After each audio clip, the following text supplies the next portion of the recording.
நான் அதாவது அடியேன் நோக்குவர்ம ஆசான் வாசியோக சித்தர் சிவமுருகன். என்னுடைய சொந்த ஊர் மயிலாடுதுறை மாவட்டம் அகரையளத்தூர் வடக்கு தெரு. நான் இருக்கிறது ஸ்ரீ சாய் சகலசித்தி சாய்பாபா ஆசிரமம் திருப்பூரில் நான் இருக்கிறேன்.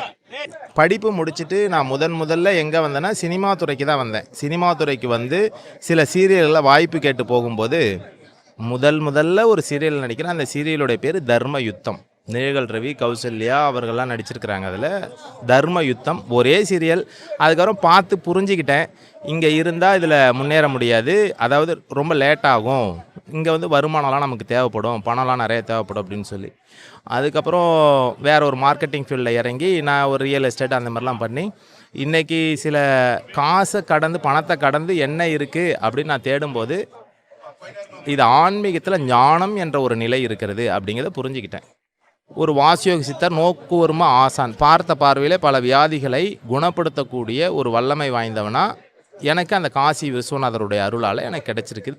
இப்படி இருக்கும்போது இந்த இடத்துல வந்து தியானம் செய்யக்கூடிய அந்த வாய்ப்பு எனக்கு கிடைச்சது மிகப்பெரிய ஒரு பாக்கியமாக கருதுகிறேன்.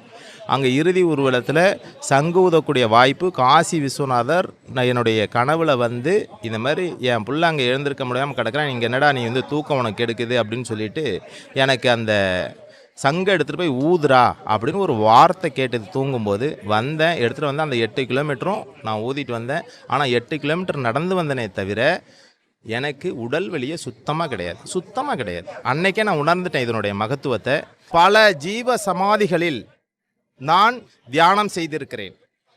ஆனால் அந்நியார் அவர்களிடத்திலே ஒரு பர்மிஷன் வாங்கி நான் ஒரு 10 நிமிடம் இங்கே தியானம் பண்ண வேண்டும், எனக்கு ஒரு அனுமதி கொடுப்பீங்களா அப்படின்னு கேட்கும்போது அந்நியார் அவர்கள் கூறினார்கள், 10 நிமிடம் அல்ல, நீங்கள் அங்கே உங்கள் விருப்பம் போல் தியானம் செய்து அதன் பிறகு வந்து சாப்பிட்டுட்டு தான் போக வேண்டும் என்று ஒரு அன்பான கட்டளையை என்னிடத்திலே வைத்தார்கள். அப்பொழுதே அவருடைய அந்நியார் அவர்களுடைய கண்களில் கேப்டன் அவர்களுடைய உருவத்தை பார்த்தேன். அதே போல இங்கு வந்து தீபாராதனைகள் காமித்து இங்கே தியானம் செய்யும் பொழுது அடித்து கூறுகிறேன், தெளிவாக கூறுகிறேன், நான் அந்த இடத்துல தியானம் செய்கிற பொழுது ஒரு வகையான அழுத்தம், ஒரு வகையான உடலிலே ஒரு நெருடல், தலையில ஒரு ஏதோ ஒன்று சுத்துகிறது போல ஒரு காந்த சுழல், ஒரு அழுத்தம் ஏற்பட்டு அந்த இடத்துல இருந்து எழுந்திருக்கவே முடியல. கிட்டத்தட்ட ஒரு 3 மணி நேரங்கள் ஒரே இடத்துல நான் உட்கார்ந்திருக்கிறேன். இதே போல நான் எந்த இடத்துலையும் உட்கார்ந்துடலாம். அதிகபட்சமாக 40 நிமிடம் 1 மணி நேரம் நான் தியானம் செய்வது வழக்கம். ஆனால் அந்த இடத்துல இருந்து எழுந்திருக்கவே முடியல. மேலே மேலே ஏதோ ஒரு சக்தி வந்து அழுத்தி கொண்டே இருக்கிறது. அளப்பரிய ஆற்றல் இங்கே இருக்கிறது. இது ஒரு மகா ஆத்மாவா இங்கே தான் இருக்குது அப்படிங்கிறத நான் புரிஞ்சுக்கிட்டேன். அந்த ஆத்மா தம்பி, பெரிய தம்பி இருக்கிறாங்க இல்லையா, அவருடைய பெரிய புதல்வன், தவ புதல்வன் விஜய பிரபாகரன் தம்பிக்கிட்ட தான் இணைஞ்சிருவாங்க. ஏன்னா பிள்ளைகளை பெற்றவர்கள் உடலை விட்டால் பெரும்பாலும் அவருடைய உயிரானது கருத்தொடராம் பிள்ளைகளோடு இணைந்துவிடும். இது இயல்புக்க நியதி. நல்லா புரிஞ்சுக்கணும், இயல்புக்க நியதி. பெற்றோருடைய உயிரானது பிள்ளைகளுக்கு தான் சேரும். அதனால தான் நம்ம காசியில் போய் நம்ம அஸ்தி கரைக்கிறோம், அவங்க பெரிய பிள்ளை தான் எல்லாமே செய்யணும்னு சொல்கிறோம் இல்லையா. அதே போல் அந்த ஆத்மா அங்கே தான் இணைஞ்சிருக்குது. அந்நியரவர்களையும் வழி நடத்துகிறது. அந்நியரவர்களுடைய கண்களிலே நான் பார்த்தேன். ரொம்ப அதே ஒரு கருணை, அதே ஒரு தொண்டு, எனக்கு ரொம்ப அது சந்தோஷமாக இருக்குது, மகிழ்ச்சியாக இருக்குது. இங்கே வந்து நான் தியானம் பண்ணுறதுல நான் பெருமையாக நினைக்கிறேன். எனக்கு கிடைச்சிருக்க மிகப்பெரிய பாக்கியமாக நான் நினைக்கிறேன். நான் இந்த இடத்தை விட்டு எங்கேயும் போகவும் மாட்டேன்.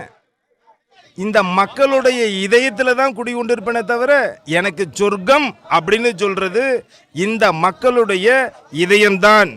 மக்களுடைய ஒவ்வொரு தமிழ் மக்களுடைய இதயத்திலையும் நான் வாழ்ந்து கொண்டுதான் இருப்பேன், வாழ்ந்து கொண்டுதான் இருக்கிறேன். இந்த இடத்தை விட்டு நான் வேற எங்கேயும் போக மாட்டேன். விருப்பம் இருக்கிறவங்க, என்னை பார்க்கணும்னு நினைக்கிறவங்க தெளிவாக வந்து என்னை நேருக்கு நேர் நின்று உட்காந்து தியானம் பண்ணுங்க. உங்கள் கூட நான் இணையிறேனா இல்லையா, நான் உங்கள் கூட பேசுகிறேனா இல்லையாங்கிறத நீங்களே பார்த்துக்குங்க. நான் எங்கே போயிட்டேன்? எங்கேயும் போக மாட்டேன். இந்த மக்களை விட்டு வேற எங்கேயும் போக மாட்டேன். மக்கள் வாழக்கூடிய அந்த இதயம்தான், மக்களுடைய இதயம்தான் எனக்கு சொர்க்கம். செய்திகளை உடனுக்குடனும் துல்லியமாகவும் தெரிந்து கொள்ள சப்ஸ்கிரைப் பண்ணுங்க.